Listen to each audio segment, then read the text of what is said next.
Video kali ini Mimin akan membahas latihan soal gelombang berjalan dan gelombang diam untuk persiapan ulangan harian ya. Yuk langsung aja kita mulai videonya.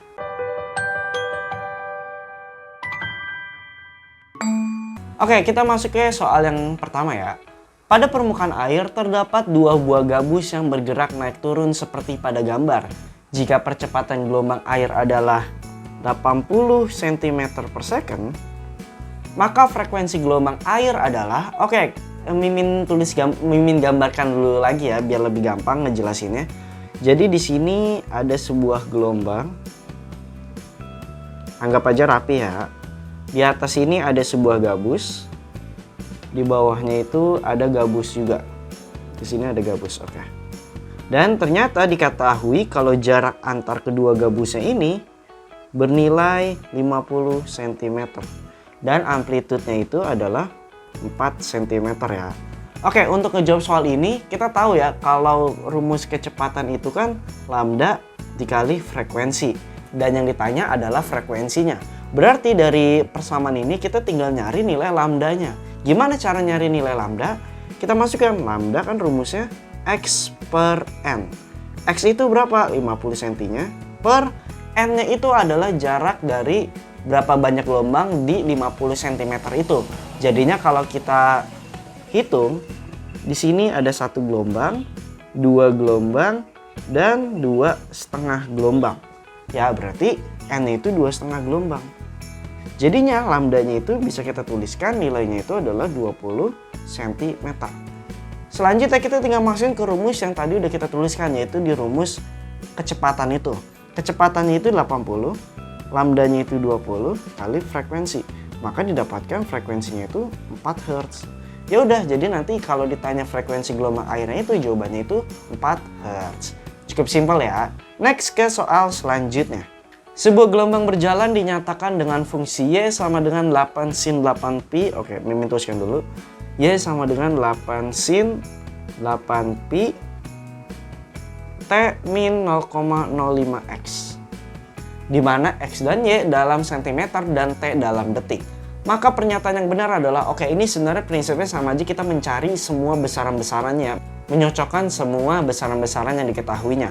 Sekalian sebagai latihan Mimin jawabnya itu langsung semua variabel-variabel besarannya. Karena di sini tadi Y-nya itu dalam cm, berarti kita bisa katakan A-nya itu 8 cm. Ya. Nah, untuk mencari nilai lambda, frekuensi, omega, nilai K dan lain-lain, 8pi-nya itu harus kita gabung ke dalam T sama X-nya itu. Jadinya kalau kita ubah lagi menjadi 8 sin 8pi T minus 0,4x px ya. Nah, berarti kita bisa tuliskan kalau omeganya itu bernilai 8pi dan K-nya itu bernilai 0,4pi. Dari omega sama K-nya ini kita bisa mencari nilai frekuensi sama lambda. Omega rumus apa? 2πf sama dengan 8pi. Maka frekuensinya didapatkan bernilai 4 Hz. Untuk K itu rumusnya apa? 2pi per lambda kan? Masukin 2pi per lambda sama dengan 0,4 pi. Maka didapatkan lambdanya itu bernilai 5 per meter ya. Ya udah, kita tinggal cocokin nih ke opsi jawabannya. Frekuensinya 8 Hz, salah, harusnya 4 Hz. Amplitudenya 8 meter, salah, harusnya 8 cm. Cepat rambat, cepat rambat itu berarti kita bisa masukkan langsung lambda dikali F aja. Kebetulan kan ini udah dapat ya nilai lambda sama F-nya. Ini 5 meter kok, 5 per meter. 5 meter ya. Berarti ini 5 cm ya kok. 5 per meter, 5 cm berarti kan V-nya itu bisa kita tuliskan 5 dikali 4. Maka didapatkan 20 cm per second. Sedangkan di opsi jawabannya 20 meter per second. Salah. Yang D, panjang gelombangnya 0,05 meter. Benar, karena di sini kan 5 cm diubah menjadi 0,05 meter. Berarti nanti jawabannya D. Nah, kita cocokin lagi yang E-nya. Arah rambatnya menuju X positif. Tahu dari mana? Nah, di sini nilai omega sama nilai K-nya itu kan berlawanan nih. Nah, karena di sini nilai K-nya itu negatif, berarti dia tuh arah rambatnya itu ke kanan atau ke X positif. Sedangkan di soal itu menuju X negatif ya. Berarti nanti udah langsung jawabannya itu adalah yang D. Next ke soal selanjutnya. Gelombang merambat dari titik P ke titik Q dengan amplitudo 4 cm dan periode 0,2 second. Kita tuliskan dulu yang diketahuinya. Diketahuinya tadi amplitudonya itu 4 cm dan periodenya itu adalah 0,2 second. Jarak P ke Q itu 10 cm, berarti PQ itu 50 cm. Bila cepat rambat gelombang 3 meter per second, berarti V-nya itu 3 meter per second. Maka pada suatu saat tertentu beda fase antara titik P dan Q itu berapa? Ditanya itu adalah beda fase. Jawab. Oke, kalau teman-teman masih ingat tentang beda fase, kita tuh tinggal masukin aja rumus beda fasenya ya. Yaitu delta fase sama dengan delta X per lambda. Kita masukkan. Delta X itu adalah 50 cm kan. Nah, di sini lambdanya itu kan belum diketahui ya, berarti kita harus hitung dulu nilai lambdanya. Lambda itu rumusnya itu adalah V kali T. V-nya itu nilainya udah dapat 3 meter. Kita ubah ke cm ya, jadinya 300. Dan T-nya itu 0,2, maka didapatkan lambdanya itu adalah 60 cm. Ya udah kita tinggal masukin nilai lambdanya 60, berarti di sini 60 cm. Maka didapatkan 5/6. Maka nanti beda fasenya itu adalah 5/6, yaitu yang E. Next ke soal selanjutnya ya. Pada tali yang panjangnya 2 meter, oke. Diketahui tali panjangnya 2 meter. Dan ujungnya terikat. Oke, ini sangat penting ya, terikat sama bebasnya itu. Ditimbulkan gelombang stasioner. Oke. Jika terbentuk 5 gelombang penuh. 5 berarti N itu 5 ya, karena kan dikatakan 5 gelombang penuh. Maka letak perut ketiga. Kalau Mimin biasanya itu nyebutnya tuh XP3. Ditanyanya itu XP3-nya berapa ya? Letak perut ketiga. Kalau simpul itu XS biasanya Mimin nulisnya. Berapa meter dikatakan di soal kayak gitu. Nah, kalau ngerjain soal kayak gini sebenarnya kan ada rumus tuh ya. Dimana sebenarnya rumusnya itu ada macam-macam tergantung N-nya itu berapa. Tapi di sini Mimin mau ngejelasin tanpa menggunakan rumus, tapi menggunakan konsep. Jadi langkah pertama itu kita harus bikin gelombang stasionernya dulu dengan syarat ujung terikat katanya. Jadinya gini, kalau misalnya kita gambarkan, ini misalkan yang terikatnya nih temboknya ya. Ya udah kita bikin aja gelombang biasa. Jadi gini gelombang biasa, set. Terus. Nah, terikat artinya di sini di ujung yang tembok itu terikat. Jadi yang terbentuk pertama itu adalah simpul. Dan sudah jelas yang ditanya adalah titik perutnya. Ya udah kita simbolkan di sini perut 1, perut 2, di sini perut 3 kan. Oke. Langkah pertama biar kita nggak pakai rumus-rumusan, kita hitung lambdanya dulu, karena kan lambda itu kan teman-teman pasti udah ngerti ya cara menghitung lambda.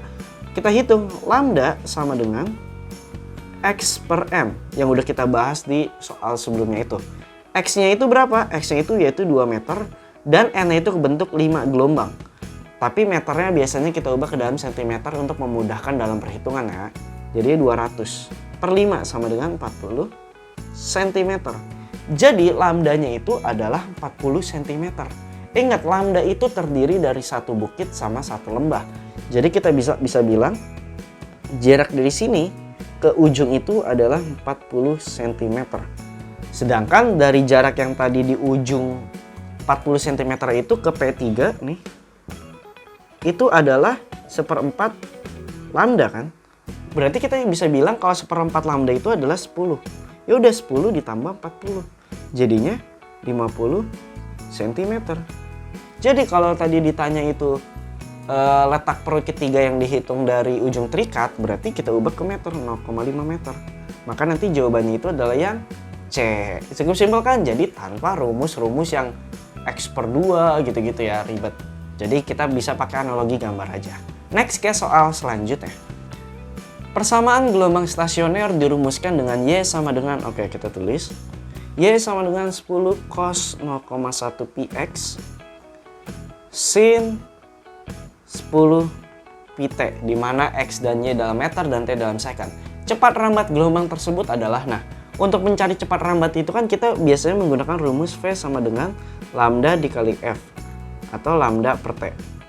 Itu boleh banget kalau udah diketahui lambda frekuensi sama periodenya. Tapi kalau misalnya dari suatu fungsi gelombang doang, kita bisa langsung aja masukin V sama dengan omega per K. Omega itu kan temannya T ya, berarti di samping T itu bernilai 10 pi. Berarti 10 pi per K itu temannya X, berarti di samping X itu 0,1 pi. 0,1 pi. Ya udah, berarti kita dapatkan 100 meter per second. Ya udah, langsung nanti jawabannya itu adalah yang B. Seperti itu, simple ya. Next ke soal selanjutnya. Suatu gelombang stasioner memenuhi persamaan. Oke, ini persamaan lagi. 0,2 cos 2 px sin 40 px 40 pt ya. Dengan x dan y ada dalam meter dan t dalam second. Jarak perut ketiga. Oke. Dari ujung pantul x p3 ditanya. Nah, bedanya kalau tadi kan kita di soal nomor sebelumnya itu kan kita udah mencari titik perut yang ketiga. Dan di soal sebelumnya kita udah bahas tentang persamaan gelombangnya. Nah, sekarang kalau di sini kita dari fungsi atau persamaan gelombangnya itu suruh mencari titik perut yang ketiganya itu.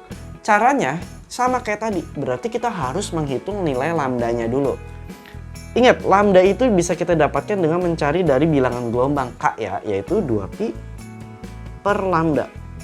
Nah, K-nya itu adalah temannya X, yaitu bernilai 2pi kan. Berarti kita masukkan 2pi. 2pi sama dengan 2pi per lambda. Didapatkan lambdanya itu 1 meter. Berarti lambdanya itu 1 meter ya. Sekarang, untuk kita gimana sih cara menentukan sudut terikat, ujung terikat atau ujung bebas? Ingat, kalau depannya itu dimulai dari cos, maka ini bisa kita katakan kalau gelombangnya ini adalah ujung bebas. Kalau pakai sin, ujung terikat ya. Nah, kebetulan kalau tadi yang di soal nomor sebelumnya itu kita ngebahas dari ujung terikat, sekarang kita dari ujung bebas. Caranya gimana, Min? Caranya sama aja, beda di gambarnya aja. Jadi gini, kalau kita gambarkan, ini ujungnya itu ya. Kalau misalkan dia ujung bebas, berarti dia gini. Dimulai dari atas bawah gitu. Aduh, kok miring. Oke, sama. Oke, anggap aja rapi ya. Jadi ingat, bedakan ya. Kalau di dua soal sebelumnya itu kan dia ujungnya itu terikat. Dimulai dari titik simpul. Kalau ujung bebas, berarti atas itu dimulai dari dari titik perutnya itu. Jadi di sini kita bilang perut 1, perut 2, di sini perut 3. Karena kan dihitung dari ujung pantulnya. Sama caranya kayak tadi, kita tinggal hitung ada berapa gelombang nih dari ujung P1 ke P3. Kalau kita batasin, ini kan setengah gelombang nih. Oke. Setengah ditambah setengah, 1 gelombang. Berarti kita bilang dari ujung P1 ke P3 itu adalah lambda. Berarti kita bisa tuliskan kalau nilai XP3-nya itu bernilai lambda, yaitu 1 meter. Jadi tadi di opsi jawabannya udah kita langsung isinya itu yang B, 1 meter. Simpel kan ya? Jadi kita nggak usah pakai hafalan rumus. Rumus kalau pakai simpul apa, kalau perut itu apa, itu agak ribet. Makanya Mimin di sini menjelaskan tanpa menggunakan rumus ya. Oh ya, mungkin tadi Mimin kelewat ngejelasinnya ya. Jadi kalau misalnya di gelombang pantul itu tuh satu gelombang terdiri dari satu lembah sama satu bukit ya. Jadi kalau di ujung terikat itu dia tuh dihitungnya satu bola gitu. Jadi kalau dilihat di sini kan ada 2 ya, kanan yang tengah itu 1 bola, yang kanan itu setengah sama setengah, jadi 2 bola. Jadi bisa kita bilang kalau satu gelombang itu terdiri dari 2 bola. Kalau di ujung terikat atau ujung bebas ya. Oke, segitu aja. Simple banget kan ya? Cukup sekian pembahasan soal untuk gelombang berjalan dan gelombang diam. Gelombang berdiri maksudnya. Kalau ada pertanyaan yang mungkin kurang jelas atau mungkin Mimin ngejelas kecepatan atau ada request dari kalian yang pengen Mimin bahas, kalian boleh aja langsung tanya di kolom komentar ya. Oke, sampai jumpa di pembahasan soal selanjutnya.